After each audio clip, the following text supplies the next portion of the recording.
A Tramontina é um verdadeiro orgulho nacional. Famosa pelas suas facas, talheres e panelas, a empresa centenária passou de uma pequena ferraria no interior do Rio Grande do Sul a uma multinacional presente em mais de 120 países. A empresa foi fundada em 1911 por Valentim Tramontina e sua esposa Elisa, ambos filhos de imigrantes italianos. Começaram fabricando ferraduras e realizando pequenos serviços de consertos para outras indústrias. Anos depois, em meio a uma grande tragédia familiar, Elisa conseguiu tocar o negócio para frente e teve em seus sucessores um papel importante para o crescimento da empresa gaúcha. O que eles não imaginavam é que em 2022 a empresa faturaria 10,6 bilhões de reais e a marca Tramontina seria conhecida e admirada nos 4 cantos do planeta. A empresa vem ganhando, ano após ano, participações em mercados que até pouco tempo era impossível de se pensar. Nos Estados Unidos, por exemplo, a empresa é uma das líderes em vendas de panelas. E na Alemanha, berço mundial da cutelaria, as facas Tramontina estão entre as mais vendidas do país. As 9 fábricas do grupo produzem mais de 22 mil itens que vão desde seus famosos talheres, passando por cafeteiras, furadeiras, louças de porcelana e, pasmem, até carrinhos de golfe. Hoje, na nova série do Curioso Mercado, Made in Brazil, vamos contar a história desse ícone brasileiro e as estratégias que levaram ao seu grande sucesso. Mas antes de qualquer coisa, por favor, não se esqueça. Se você gosta dos nossos vídeos, já deixa o seu like e se ainda não é inscrito, se inscreve no canal e liga as notificações.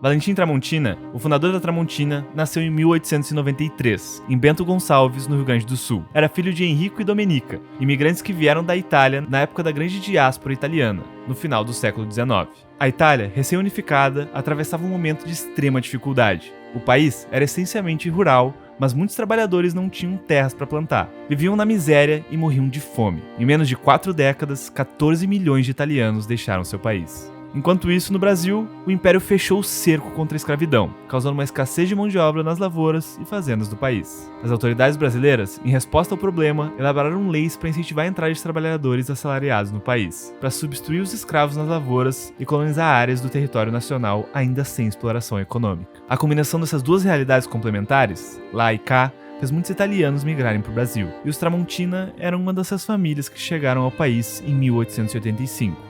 Fixaram-se na linha Santa Bárbara, atual município de Monte Belo do Sul, no estado do Rio Grande do Sul. E quando chegaram lá, se depararam com uma espessa mata. O primeiro trabalho foi árduo, derrubar as árvores e abrir espaço para a lavoura. A madeira dos troncos foi usada para construir o primeiro lar dos Tramontinas na América. Henrico e Domenica tiveram 8 filhos, os primeiros Tramontinas 100% brasileiros. Valentim nasceu em 1893. O nome dele, na verdade, era Valentino, em homenagem a seu avô, mas ninguém o chamava assim. Ele era, para todos, Valentim. Ainda adolescente, aprendeu um ofício com o irmão. Durante um ano de trabalho, descobriu os segredos da funilaria. Aqui uma pequena pausa no vídeo para tratarmos de um assunto que você provavelmente já escutou sobre o fundador da empresa. A tal história de que Valentim foi porteiro de um estabelecimento adulto. Como não há nenhuma comprovação e os relatos obtidos da época não dizem nada sobre, não iremos abordar esse assunto no nosso vídeo. Ou seja, fica a dúvida se é verdade ou pura invenção. Mas voltando para nossa programação normal, nessa época havia muita demanda de ferraduras para cavalo. Eles eram fundamentais para o transporte e para a lida do campo, em especial naquela região que possuía um terreno bastante acidentado e íngreme. Valentim, vendo isso, aprendeu o ofício de ferreiro, profissão que se beneficiava dessa farta demanda. Numa colônia vizinha, que chamava Carlos Barbosa, Valentim tinha um primo que também era ferreiro e administrava uma pequena oficina, mas bem aparelhada. Esse primo adoeceu e precisou parar de trabalhar. Então, chamou Valentim e lhe propôs que comprasse suas ferramentas. Tramontina fechou seu primeiro negócio. Em 1910, com 17 anos, mudou-se para Carlos Barbosa, onde alugou uma casa de madeira. Um ano depois, em 1911, abriu sua tão sonhada ferraria. A Ferraria Tramontina. O momento era perfeito. Naquele ano, havia sido inaugurada uma linha de trem entre Porto Alegre e Caxias do Sul e, em Carlos Barbosa, foi construída uma estação. Quase da noite para o dia, com a construção da ferrovia e a comunicação com o mundo, a localidade calma entrou em ebulição. Os produtos das colônias mais afastadas eram enviados em grandes quantidades para lá, de onde eram transportados de trem até Porto Alegre. E de lá, para onde tivesse a demanda. Além disso, a facilidade logística trazida pela ferrovia atraiu muitas pequenas indústrias para a região, criando uma boa situação econômica para a cidade. Valentim aproveitou esse momento juntamente do seu irmão, Luiz, e mais um funcionário, realizando serviços de consertos para outras indústrias e fabricando ferraduras. Em 14 de fevereiro de 1920, se casou com Elisa de Seco. Os dois foram morar na mesma casa onde funcionava a ferraria. Nos anos seguintes, tiveram 3 filhos: Henrique, em 1921, Nilo, em 1923 e Ivo, em 1925. Ano em que surgiu um grande problema para a pequena oficina. O principal cliente transferiu-se para Porto Alegre, dispensando os serviços da Tramontina. Essa situação deixou a família em apuros. Em seu diário, Elisa Tramontina lembra de um daqueles dias difíceis. Estavam ela e o marido diante da oficina, olhando um terreno onde havia uma árvore solitária, tentando animar um ao outro. Vai vir o dia em que minha ferraria vai ser a mais grande do Rio Grande. Nossa fábrica vai crescer além da árvore. A solução para as dificuldades da ferraria veio dos canivetes. Os imigrantes italianos, como resultado de uma tradição passada de pai para filho desde a Idade Média, eram artesãos. Na época, haviam muitos caniveteiros, como eram conhecidos na região, mas nenhum dos 3 ferreiros da Tramontina sabia como produzir o utensílio. Aprenderam então com um primo de Elisa, que lhes deu alguns moldes do produto e recebeu Valentim e Luiz durante 8 dias, ensinando-os a fazer um canivete. A partir daí, esse passou a ser o carro-chefe da ferraria de Carlos Barbosa. No início, o trabalho era rudimentar, feito com martelo e esmeril movido a pedal, e Elisa ajudava no acabamento dos cabos de chifre de boi. Logo, Valentim começou a viajar para vender os canivetes. Os produtos não eram tão bem acabados, sendo assim, ele tinha que vender barato. Por volta de 1930, um outro acontecimento ajudou a impulsionar a ferraria Tramontina. Em Porto Alegre, houve um incêndio em uma importante empresa do ramo de cutelaria, que trabalhava com produtos importados de alta qualidade. Uma grande quantidade de produtos, principalmente facas, foi atingida. Valentim soube da situação e teve uma ideia. Ofereceu-se para recuperar o material. Então, ele começou a estudar as facas queimadas e tirou dali um aprendizado sobre novos modelos que poderia lançar. Com 4 ou 5 operários que se alimentavam e dormiam na casa dos Tramontina, a ferraria voltou a prosperar, agora focando em um novo produto: as facas.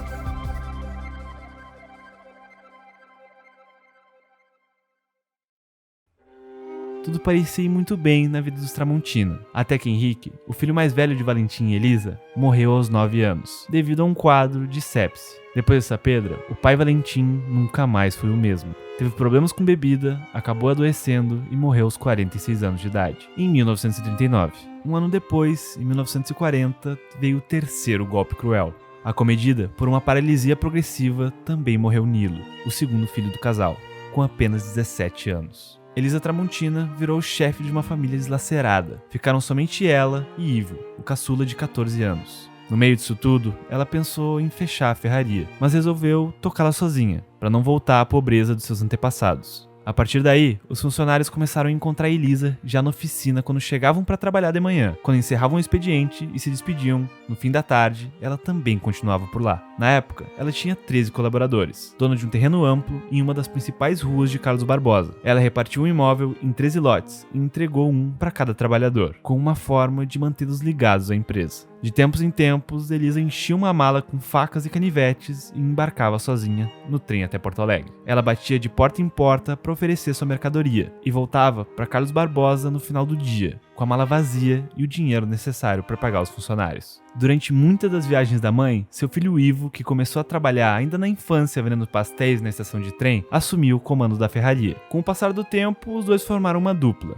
Ivo adorava o dia a dia da fábrica e o funcionamento das máquinas. Já Elisa descobriu sua vocação para as vendas durante uma viagem à capital. Isso levou a uma divisão natural das tarefas. Por alguns anos funcionou muito bem, mas acabaram percebendo, em uma das viagens da mãe a Porto Alegre, que a empresa tinha um grave problema. Um fiscal de impostos abordou a Elisa, pedindo para ver a mala cheia de mercadoria, e solicitou os documentos tributários correspondentes. A mulher sequer sabia do que ele estava falando. A operação da ferraria na época era desestruturada do ponto de vista administrativo. Ninguém da oficina conhecia as normas tributárias, ou seja, a empresa não podia mais ser gerenciada apenas pela dupla. Para não desabar, precisavam contratar alguém.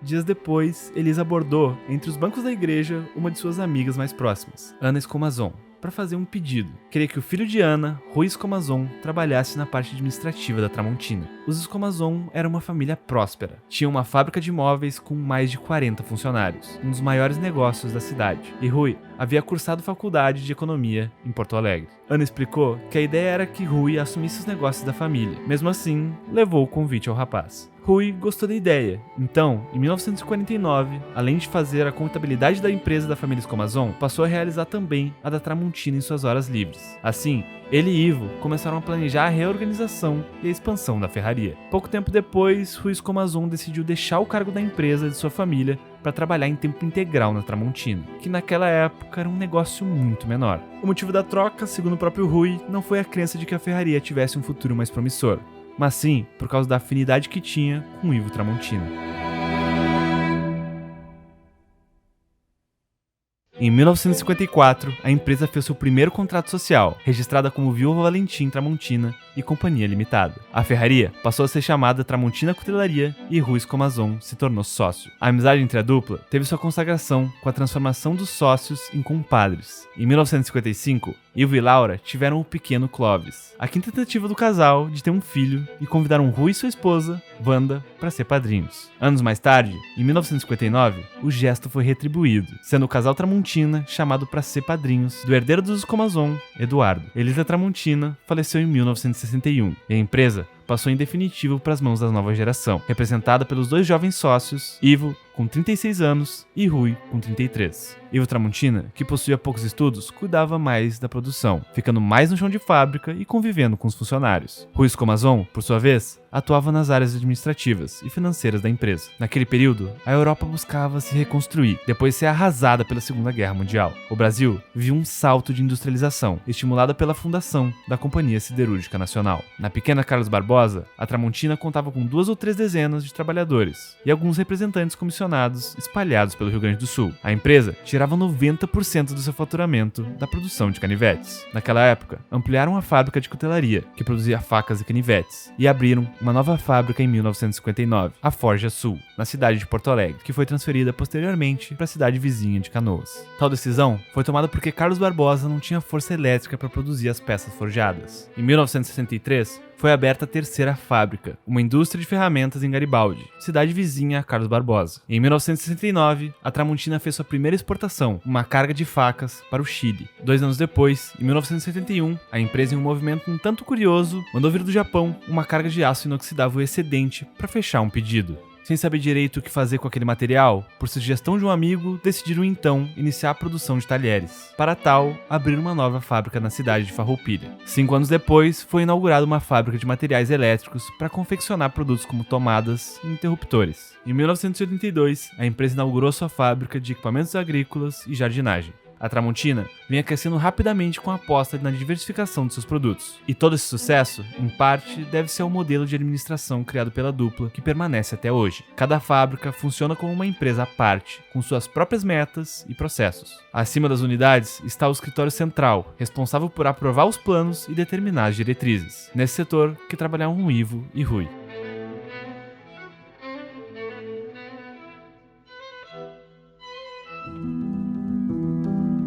Em 1980, Clóvis Tramontina, filho de Ivo, retornou a Carlos Barbosa depois de completar sua formação em administração de empresas na PUC-RS. O jovem acabou passando por vários setores da empresa, mas em um deles teve grande destaque: nas vendas. A empresa naquele tempo não tinha uma área comercial muito ativa, mas isso estava prestes a mudar. Clóvis, muito influenciado pelo seu tio e o Raul Giacomini, que na época era diretor comercial, começou a trabalhar nessa área. Em seu livro, Clóvis conta que na época um dos principais clientes da Tramontina, o supermercado Zafari, estava boicotando os fornecedores que vendiam para o seu concorrente Carrefour. O jovem então apresentou sua ideia para o seu tio. Tio, temos que vender para o Carrefour. O Zafari só vende em Porto Alegre. Para o Carrefour, podemos vender até na França. A sua posição foi comprada e era um prenúncio do que estava por vir. Clóvis rapidamente passou a ocupar cargos importantes na área comercial da empresa. Ele tomou várias medidas consideradas polêmicas internamente, como passar a vender diretamente ao consumidor e não apenas mais aos atacados. Um momento importante na conquista do mercado do Sudeste, o maior do país, foi a entrada na rede de lojas Mapim, considerada a mais sofisticada na década de 80. E não foi fácil. Após diversas tentativas, Clovis conseguiu uma reunião com o diretor de compras da Mapim, que foi rejeitando as diversas propostas do jovem Tramontina, até que ele conseguiu um pedido: 10.000 baixelas em 3 tamanhos diferentes. O problema é que a Tramontina só fabricava um tamanho de baixela, e a capacidade fabril era muito menor do que a pedida. Clovis voltou à Farroupilha e contou as novidades para o diretor da fábrica, que ficou apavorado. Esse gesto de Clovis foi um marco para a Tramontina e representou uma mudança de uma empresa que era focada na produção para uma empresa verdadeiramente de mercado. Mas o grande episódio de virada foi quando a Tramontina entrou na rede Pão de Açúcar. E a história foi muito parecida, um pedido maior que a capacidade da empresa.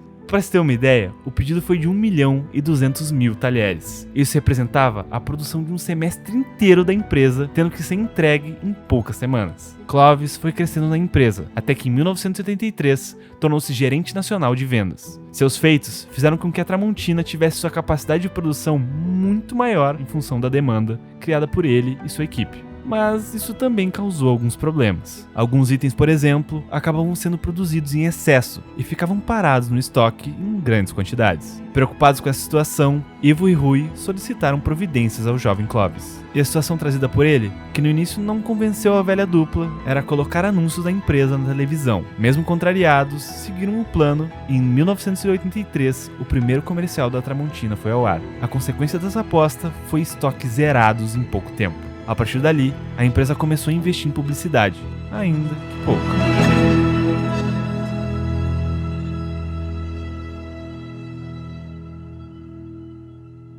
Em 1986, 2 grandes marcos aconteceram na Tramontina. Um deles foi a abertura de uma nova fábrica para produzir utensílios de madeira, como tábuas de cortar carne e, mais tarde, móveis para jardins. E o outro foi um grande passo na busca da internacionalização da empresa, a inauguração de um escritório nos Estados Unidos, a Lasso Corporation of America, que depois viria a se tornar a Tramontina USA. O objetivo da abertura do escritório em solo americano era inserir os produtos da marca no maior mercado consumidor do mundo, porque a presença internacional da Tramontina, até aquele momento, era tímida e muito focada na América do Sul. A primeira grande conquista dessa estratégia aconteceu em 1989, quando a Tramontina conseguiu entrar no Walmart. A rede de hipermercados na época era a terceira maior varejista dos Estados Unidos, com 1.200 lojas. A Tramontina iniciou vendendo panelas, facas e outros utensílios de cozinha. Essa parceria acabou se tornando um grande sucesso para a internacionalização da Tramontina. A empresa gaúcha acabou pegando carona com a forte expansão do Walmart, que viria a ser uma potência mundial de varejo. Para se ter uma ideia, a Tramontina tornou-se uma das 3 maiores fornecedoras da gigante americana, onde as mais de 11.000 lojas do Walmart estavam ao redor do mundo, os produtos brasileiros também estavam lá. Em 1990, a Tramontina conseguiu vender para outra gigante do varejo, a Costco. A empresa contava com outros 300 pontos em países como Austrália, Coreia do Sul, Japão, México, Reino Unido, Espanha, entre outros. Estar dentro dessas grandes redes varejistas significava a entrada em grandes mercados, o que atraía mais clientes de varejo e, consequentemente, mais pessoas utilizando os produtos da Tramontina no mundo.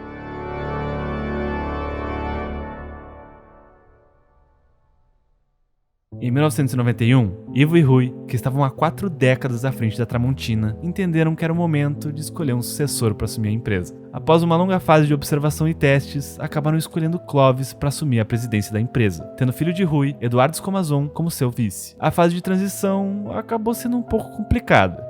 A velha geração discordava das decisões sobre o rumo da empresa, mas a nova dupla teve habilidade suficiente para acalmar os ânimos dos seus antecessores e de toda a equipe da empresa. No fundo, eles acabaram replicando a dobradinha dos pais. Eduardo, que tem formação em engenharia, tinha perfil mais analítico e low profile. Clovis, o entusiasta, era um vendedor nato. Ambos também acabavam se complementando. Com a troca do comando, 2 holdings foram criadas, com ações igualitárias representando as 2 famílias. A CR Par representando os Tramontina e a Bem Par representando os Escomazon. A definição era que a Tramontina continuaria sendo uma empresa familiar, com capital fechado. Pouca coisa mudou em termos de estrutura e na gestão altamente humana que a empresa empregava. Mas, a partir daquele momento, a empresa acelerou ainda mais em 3 grandes pontos: o marketing, a presença comercial e a sua internacionalização. Em 2000, Clovis determinou a criação de um setor de marketing, o que era um tanto inovador para a empresa. Isso porque a região de Carlos Barbosa, cidade onde a empresa se originou, influenciou muito a Tramontina. As pessoas da região costumam ser bastante discretas e modestas. Ostentar algo ou se autopromover muitas vezes era, e ainda é, considerado vexatório. Por isso, para a empresa, o que importava até então era somente a qualidade dos seus produtos e não, entre aspas, se gabar deles. Mas Clovis já vinha se preparando para a mudança ao longo dos anos. Quando ainda era gerente nacional de vendas, apaixonado pelo tema, começou com poucas inserções em jornais e revistas, chegando até a TV. Uma parceria interessante que ele fechou foi com a Varig. A companhia, considerada altamente sofisticada na época, levava em seus aviões os talheres da Tramontina. Mas foi com as inserções nas emissoras de TV Globo e Band que, segundo Clovis, a empresa alcançou uma enorme projeção. Na Globo, fazia propaganda nos intervalos das novelas para atingir o público feminino, e na Band, nos intervalos dos esportes, atingindo assim o público masculino. Slogans como Tramontina é Tramontina e Tramontina, o prazer é de fazer bonito, se tornaram conhecidos pelos brasileiros. E claro, não tem como esquecer do meme. Corte rápido. Faca. É Tramontina. Em consequência dessas ações, os anos 90 e 2000 representaram um grande crescimento para a empresa gaúcha, mesmo com a indústria nacional perdendo muita competitividade frente a países como a China. A Tramontina adotou estratégias ousadas para enfrentar o escalonamento dos produtos chineses. Uma delas foi o aumento na quantidade fabricada de algumas peças consideradas como carro-chefe, para se aproximar da escala e dos preços da China. Isso aumentava a produtividade, tendo como consequência a diminuição de seus custos. Mesmo assim, nas linhas que representava pouco percentualmente, a empresa não conseguiu competir e teve que importar alguns itens. Mas o que era uma ameaça transformou-se em oportunidade, e a empresa acabou ficando muito mais competitiva. Um exemplo disso foi na pandemia do Covid, em que muitas das suas concorrentes, que apenas importavam artigos, ficaram sem estoques devido à alta demanda. A Tramontina, por ter produção no Brasil, acabou tendo mais produtos para entregar aos clientes. Além de não depender de importações, teve outra grande vantagem devido ao foco do consumidor estar em comprar itens para casa, o que é basicamente o portfólio da empresa. O resultado disso foi um crescimento de 50% no seu faturamento no período da pandemia.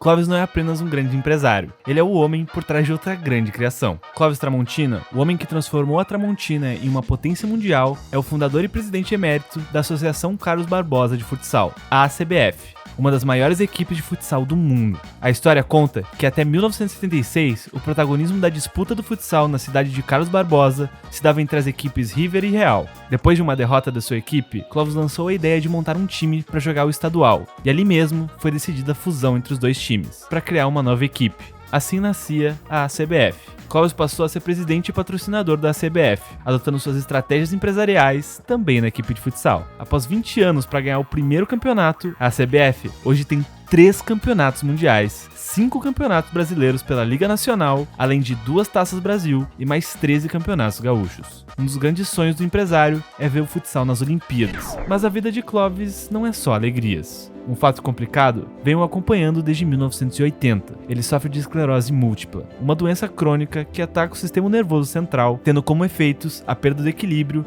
comprometimento da visão, falta de coordenação e mais outros sintomas. Clovis sempre encarou a doença com bom humor e nunca deixou de cumprir seus compromissos em função dela. Com uma rotina bastante atribulada, viajou o mundo e o Brasil inteiro visitando clientes e apresentando a sua empresa, mesmo com suas sérias dificuldades de locomoção.